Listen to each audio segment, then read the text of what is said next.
Sem declarações no momento.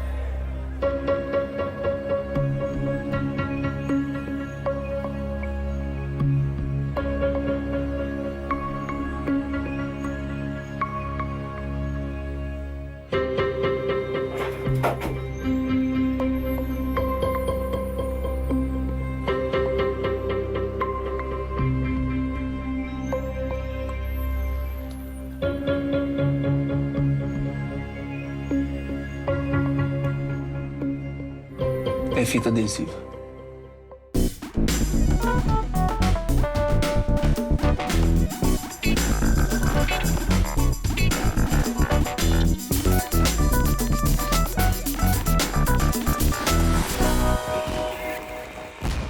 Hora do Enem no ar! Hoje o papo é sobre química. E se você quiser assistir nossos outros programas de química, é só acessar tvescola.org.br ou youtube.com/TV Escola. Aproveita e se inscreve.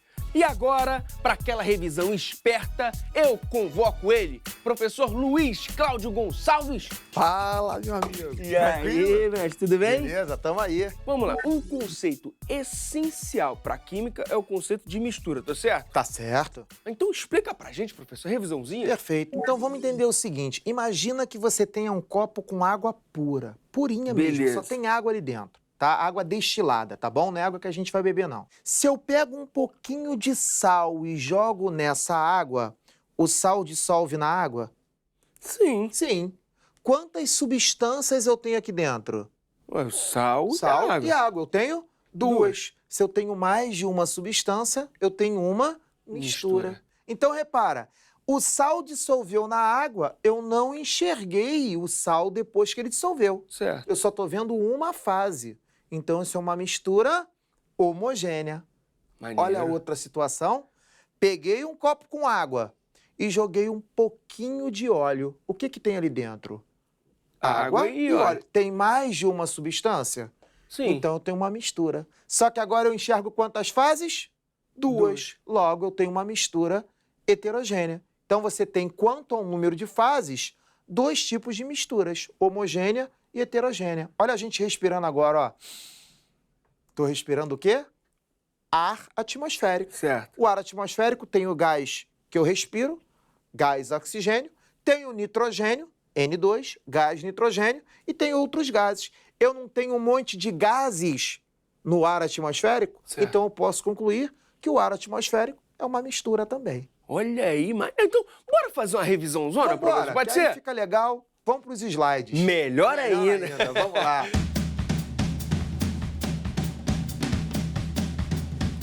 Então, nós temos lá o conceito de misturas. O que é misturas? União de duas ou mais substâncias. Lembra que a gente tratou aqui dos tipos de misturas? Sim. Olha, água e sal de cozinha, uma mistura homogênea. Certo. Água e óleo, uma mistura heterogênea. Vamos continuar com essa revisão aí. Olha lá. A mistura homogênea, ela tem também o nome de solução. Então, posso chamar de mistura homogênea ou solução, tanto faz. Solução é uma mistura homogênea, ou seja, aquela mistura que tem apenas uma fase. Aí vai. Formada por apenas uma fase, a própria água e sal pode representar essa mistura. Continua lá. Ah lá, água e sal. Já a mistura heterogênea, já falamos, é aquela que tem mais de uma fase. Perfeito. Exemplo, água e óleo que a gente colocou aí. Beleza? Perfeito. Bom, o que é legal? Uma vez que eu misturo o sal na água, eu consigo ter ele de volta? Uma vez que eu misturo o óleo na água, eu consigo separar o óleo da água? Ah, professor, difícil, vem cá. Existem processos que são processos que vão ser utilizados para separar as misturas. Então Tem rola. processos que podem separar os componentes de uma mistura homogênea e tem processos que podem separar os componentes de uma mistura heterogênea.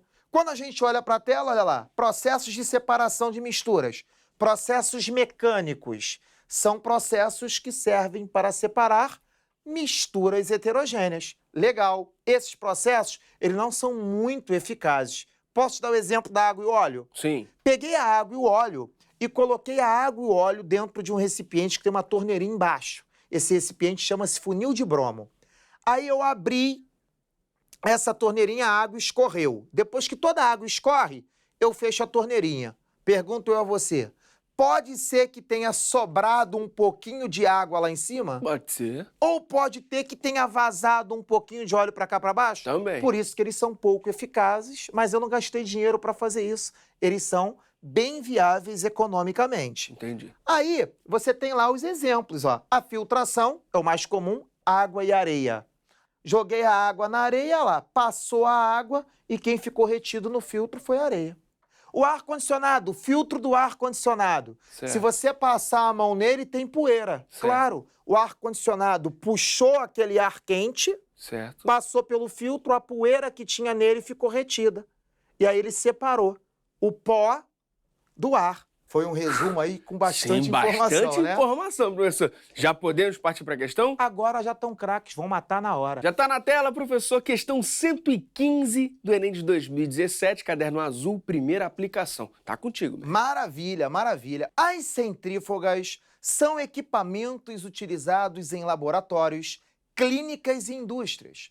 Seu funcionamento faz uso da aceleração centrífuga, obtida pela rotação de um recipiente que serve para a separação de sólidos em suspensão em líquidos ou de líquidos misturados entre si.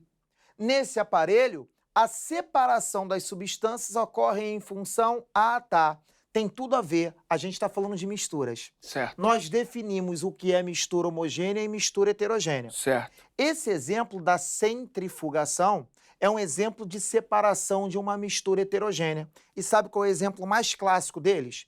É separar os componentes do sangue. Olha que maneiro, Lande.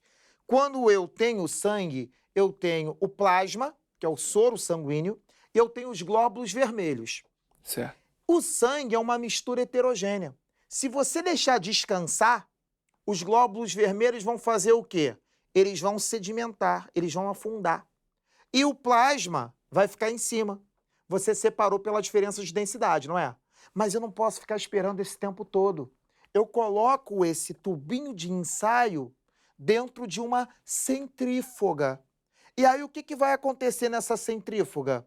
Ela vai começar a girar e, através da força centrífuga, separa os componentes pelas diferenças de densidade. Só separa porque eles possuem densidades diferentes. Olha que lindo! Se eu entendo o que é uma centrífuga, nesse aparelho, a separação das substâncias ocorre em função, letra A, das diferentes densidades. Pronto, acabou a questão, uma questão fácil, clássica e que todo professor, quando vai explicar a separação de misturas, fala disso aí para os alunos.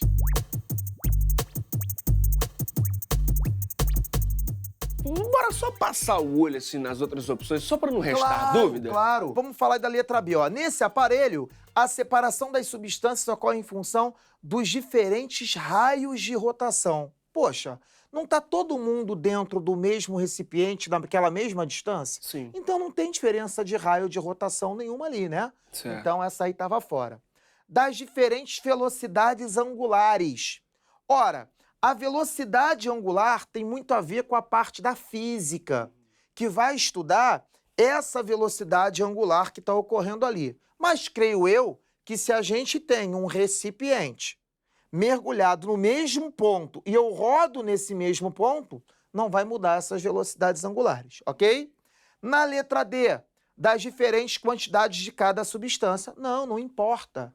Não importa a quantidade de soro sanguíneo e glóbulos vermelhos que você tem para você separar pela centrífuga. A única coisa que nos importa ali é que eles devem possuir diferentes densidades. E por último, da diferente coesão molecular de cada substância, que também não tem nada a ver coesão molecular, porque se eu quiser separar o sal da água, por exemplo, através da centrífuga, eu não vou conseguir nunca, porque eu estou falando de uma mistura homogênea, não importa o quanto ela está presa ali. O que mais importa realmente são as densidades, e sempre lembrando, centrífuga tem a ver com separação de misturas heterogêneas, ok? Perfeito, perfeito. Então, só reforçando o gabarito, opção A. Letra A. Das diferentes densidades. Isso mesmo. Perfeito. Professor, agora a gente fala de gases, que é um assunto que aparece tanto na física quanto na química. Perfeito. E aí, quem estuda o quê? que acontece? A química, ela tem uma condição especial, né? Quando o professor de química costuma falar de gases, ele costuma falar de gases numa determinada condição, que são as famosas CNTPs. O que é CNTP? Condições normais de temperatura e pressão. Nas condições normais de temperatura e pressão, Luiz, que condições são essas? Pressão de 1 atmosfera, a nível do mar, e temperatura de 0 graus Celsius, ou 273 Kelvin. Nessas condições, se foi medido que 1 mol de qualquer gás, não importa qual seja o gás que a gente esteja falando, ele ocupa um volume de 22,4 litros, aproximadamente. Então, o químico tem maneira de falar o seguinte, ó, nas CNTPs, ou seja, nas condições normais de temperatura e pressão, qual é o volume ocupado por 1 mol de oxigênio? 22,4 litros. Ah, e se for o gás de nitrogênio? 1 mol? 22,4 litros. 1 mol de qualquer gás ocupa sempre o volume de 22,4 litros nas CNTPs. Aí qual é a pergunta que o aluno faz automaticamente?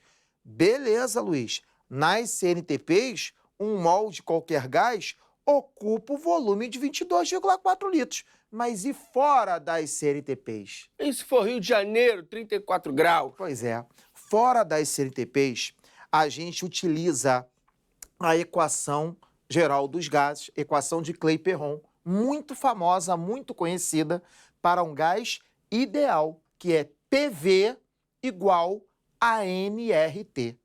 Luiz, como? PV igual a nRT é P de pressão, V de volume.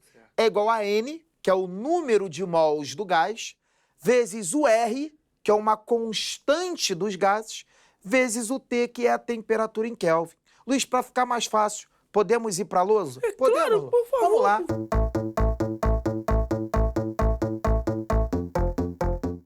Nas condições normais de temperatura e pressão, 1 mol de qualquer gás, a gente aprendeu que ocupa o volume de 22,4 litros.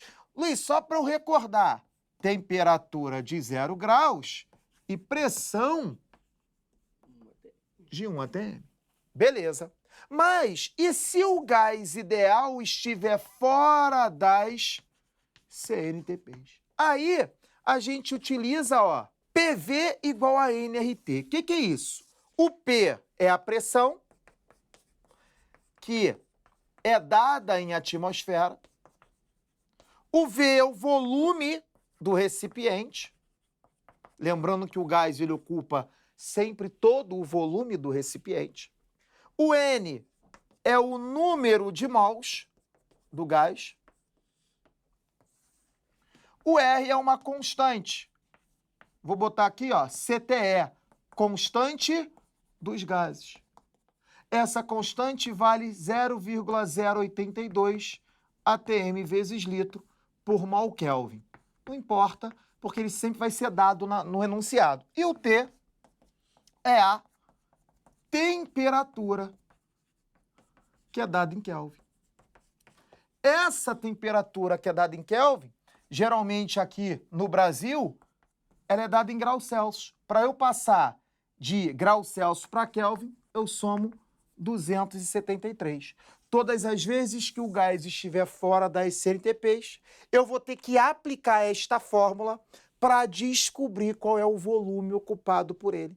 Por quê? Se eu não fizer isso, eu não consigo saber qual é o volume ocupado por esse mol desse gás. E aí é que entra a física. O químico geralmente se preocupa com isso, não é? Sim. Porém, algumas vezes ele é obrigado a pegar a equação geral dos gases, a equação de Clapeyron, para conseguir descobrir o volume ou o número de mols, dependendo da incógnita que ele vai me dar. Já a física não, a física trabalha com isso aqui o tempo inteiro. A física, ela calcula a energia cinética de um gás. A física, ela muda as quantidades desse gás dentro do recipiente, ou seja, ela muda o número de mols, onde o recipiente é o mesmo, onde o volume é constante, e fala de transformações isobárica, isocórica, isovolumétrica. O que é isso, Luiz? Isobárica, mesma pressão. Isocórica, mesmo volume. Isotérmica, mesma temperatura, né? E eu falei também isovolumétrica, que é sinônimo de isocórica, ou seja, volume constante. Depois disso tudo, a gente já consegue ver a questão e resolver? Claro, na verdade a gente nem precisava desse conceito para ver a questão. Que questão fácil essa que a gente vai ver agora. Então partiu questão?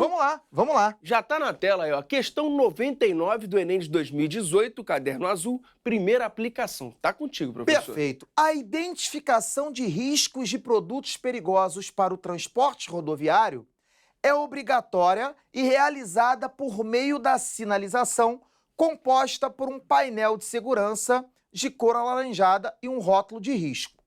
Aí ele vai contar uma historinha lá sobre as sinalizações, onde ele bota assim pra gente lá no outro parágrafo, ó. A sinalização mostrada identifica uma substância que está sendo transportada em um caminhão. Aí ele mostra lá as duas sinalizações. Agora vem o que interessa na questão, ó. Os 3 algarismos da parte superior do painel indicam um número de risco. O número 268 indica tratar-se de um gás, número 2, tóxico, número 6, e corrosivo, número 8. Aí é que está o segredo da questão. A substância é um gás tóxico e corrosivo. Logo, ele está querendo que, dentre as opções dadas, qual seria esse gás com determinadas características, tá ok? Beleza. Aí ele fala assim, ó, os 4 dígitos da parte inferior correspondem ao número ONU, que identifica o produto transportado. Considerando a identificação apresentada no caminhão, o código 1005 corresponde à substância. Cara, ele só tentou enrolar a gente aí, ó. O que importa pra gente lá é o 268. É um gás tóxico e corrosivo. Vamos analisar? Bora. Letra A, eteno. Letra B, nitrogênio. C, amônia, D, propano e E, dióxido de carbono. Show? Todos são gases. Maravilha. Até aí, eu não consegui identificar pelo número 2 de que gás ele está falando. Vamos para o PowerPoint?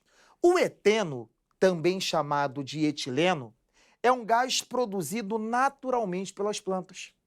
Esse gás ele é responsável pelo amadurecimento das frutas. Ora, olha lá, a fórmula dele, ó, C+C, HHHH, C2H4, percebe? Sim. Quando a banana está verde e eu embrulho essa banana num jornal, a banana amadurece mais rapidamente. Por quê? Porque está sendo produzido que gás? Eteno, que serve para amadurecer as frutas. Me ajuda, Lande. Se eu estou produzindo esse gás para amadurecer a fruta, esse gás é tóxico? Não. Não. Esse gás é corrosivo? Não. Então a letra A já estava fora. O eteno não é um gás tóxico e corrosivo, tá? Beleza. Vamos lá. Aí está o gás nitrogênio. Gás nitrogênio, Lande, tem no ar atmosférico. Ele corresponde a 78% da atmosfera. E ali uma curiosidade, o nitrogênio líquido ele é utilizado como agente congelante. Por quê? Porque a temperatura de ebulição dele é muito baixa. Olha lá, menos 190 graus Celsius, percebe? Logo, o gás nitrogênio não é o gás corrosivo que a gente está procurando, né? O gás nitrogênio a gente respira ele o tempo inteiro, ele não é tóxico, tá ok? Aí, ó, opa, amônia é o item C da minha questão. Amônia é um gás incolor. Sim, continua. A amônia, ela é um gás tóxico. Cara, a amônia, ela é liberada, né, em determinada quantidade na urina. Aquele cheiro ali de urina. Imagina uma concentração muito grande de amônia. Aquilo ali vai te intoxicar. Ele realmente é um gás tóxico. E você já percebeu, isso é muito interessante, o cachorro quando urina no portão todo dia? O que vai acontecendo com aquele portão? Escurecer. Ele vai escurecendo, vai enferrujando, Sim. corroendo mais rápido. Ah, então a amônia é um gás tóxico e corrosivo. Sim ou não? Sim. Esse aí é o meu gabarito, letra C. Mas calma, Vamos dar uma olhada, ver os né? outros. Vai para a letra D. Olha lá. A letra D fala do propano. Era a confusão que o aluno poderia fazer. O propano é o gás liquefeito do petróleo, tá? Ele misturado a outros gases corresponde àquele gás que a gente utiliza para acender o fogão da nossa casa, tá? E repara, ele é incolor, isso mesmo. O gás propano, ele é até tóxico, tá? Em muita quantidade, ele é tóxico. Tanto é verdade que o que as pessoas fazem na produção desse gás? Injetam um gás que exala um odor. Por quê? Para que você, que esteja trancado dentro de casa, tá vazando gás, se você respirar esse gás, você vai morrer por intoxicação. Tudo bem? Sim. Então, ele é um gás, ele é até tóxico e altamente inflamável. Por isso que ele é utilizado como combustível, né? Sim. Porém, ele não é corrosivo, né? Tá lá guardado naquele botijão. Quantas vezes utiliza aquele botijão lá? Um tempão, né? Então, por isso que a letra D eu descartaria, mas era uma letra que o aluno poderia fazer alguma confusão. Poderia deslizar ali. Exatamente. E a letra E é o dióxido de carbono. É o gás carbônico que a gente o tempo inteiro libera ele. Respirei. Soltei o ar, liberei gás carbônico. Ora, esse gás carbônico está no meu organismo o tempo inteiro. Ele é até tóxico. Em altas concentrações, você só tem gás carbônico, tu vai se intoxicar, né? Mas ele não está te corroendo o tempo inteiro, né? É um gás que está na nossa própria respiração, na respiração das plantas também e no processo inverso, a fotossíntese, que faz o quê? Absorve o CO2 e libera o oxigênio. Então, essa questão, gabarito aí, era a letra C, que era a amônia, tá? Essa questão, ela foi considerada uma das questões mais fáceis do Enem, porque ela não envolve nenhum conceito químico profundo. Ela só envolve, de repente, um conhecimento de mundo, Sim. né? Você já descartaria ali o CO2, Sim. o nitrogênio Sim. e o etileno, que é o gás de amadurecimento das frutas que os professores costumam falar em sala de aula. A sua dúvida seria no propano e a amônia sendo o gabarito.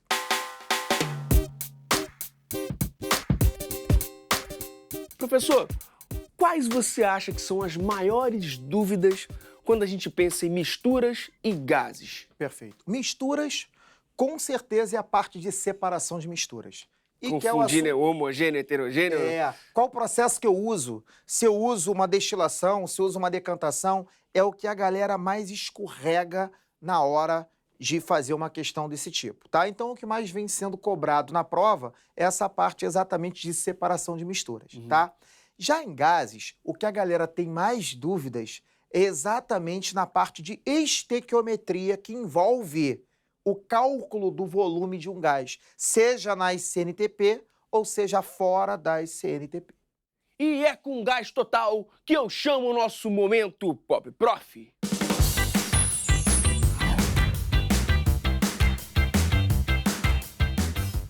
Professor, agora mesmo a gente estava falando de gases, certo? Certo. Você não acha que é uma boa ideia fazer um exame de DNA no hidrogênio para a gente parar com essa história de que ele não tem família? É uma boa ideia. Ele é sozinho, na verdade ele poderia estar fora da tabela periódica, né? Entendi. Por causa das características dele ali. Mas deixa ele morando junto com os metais alcalinos. Isso não torna um tanto negativo? Ele é abandonado, né? Por isso é que ele tem uma eletronegatividade acima de 2. Do que adianta não ter família e poder fazer uma ligação? Pois é, vai falar com quem isso aí? Não sei. Às vezes ele faz uma ligaçãozinha ali com alguns dos metais alcalinos para formar os hidretos metálicos. Por exemplo, o hidreto de sódio, ele é muito amigo do sódio. O sódio, inclusive, é tão bonzinho com ele que doa um elétron para ele. O hidrogênio ficar parecido com um gás nobre e ficar estável. E esse foi Luiz Cláudio Gonçalves, o nosso Momento Pop Prof.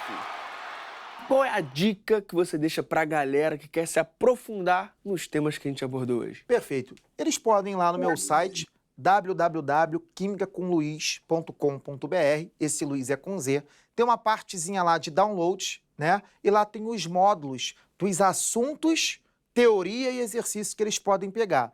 Além disso, podem deixar dúvida lá no meu Instagram, né? @LuizClaudiosG, esse Luiz é com Z, né? Que eles perguntam e eu respondo. Eu tenho essa interação com os alunos. Eles mandam a dúvida e eu respondo para eles para facilitar na resolução. Professor, muito obrigado mesmo por toda essa ajuda. Volte sempre, Eu viu? que agradeço. Valeu. É de casa. Falou. Hora do Enem fica por aqui, então até a próxima. Então vamos lá. Tá ok.